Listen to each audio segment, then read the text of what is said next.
আমি নিশ্চিত করে বলতে পারি এসএসসি 26 ব্যাচের 80% স্টুডেন্ট সিলেবাস শেষ না করেই টেস্ট পরীক্ষায় বসেছো। তুমিও যদি তাদের মধ্যে হয়ে থাকো, এই ভিডিওটা তোমার জন্য।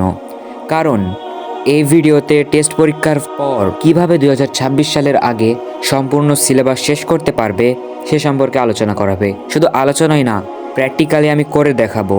তো চলো ভিডিওটা শুরু করা যাক। প্রথমে এখানে দেখতে পাচ্ছ আমি 5 দিনের একটা প্ল্যান নিয়েছি। সেটা সুন্দর করে প্রতিটা অধ্যায় আমি লিখে দিয়েছি কোন দিন কোনটা পড়বো। এটা লেখা অত্যন্ত বেশি ইম্পর্টেন্ট, কারণ যদি একটা খাতায় বা একটা পৃষ্ঠায় তোমার কি কি পড়তে হবে এটা শৃঙ্খলভাবে সাজানো থাকে, তাহলে তুমি বুঝতে পারবে তোমার কখন কোনটা পড়তে হবে আর পড়ার প্রতি একটা মোটিভেশন ফিল করবে। টেস্ট পরীক্ষার পর আমি প্রথম পড়তে বসছি, তাই অল্প কিছু দিয়ে শুরু করা উচিত। অনেক বেশি দিয়ে শুরু করলে একটা প্রেশার, পড়া ভালো হবে না। সেই জন্য আমি সর্বপ্রথম একটা চ্যাপ্টার শুধু একটা রাতের জন্য ফিক্সড করেছি। সেটা বায়োলজির একটা ইজি চ্যাপ্টার, জীবের পরিবেশ। এই স্পেসিফিক চ্যাপ্টারটা আমি কিভাবে পড়ছি চলো তোমাকে দেখাই।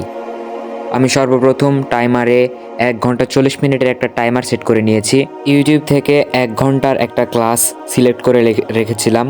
ক্লাসটা 2x স্পিডে দিয়ে মাত্র 30 মিনিটে ক্লাসটা দেখা শেষ করেছি।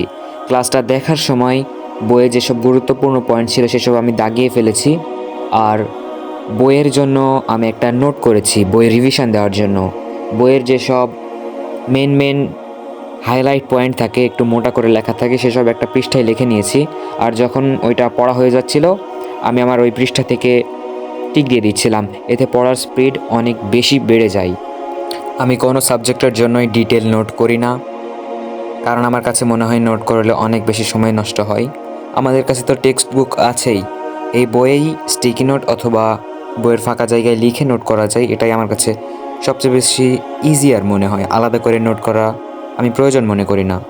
তোমরা অনেকেই নোট করে থাকো এভাবে ডিটেল নোট।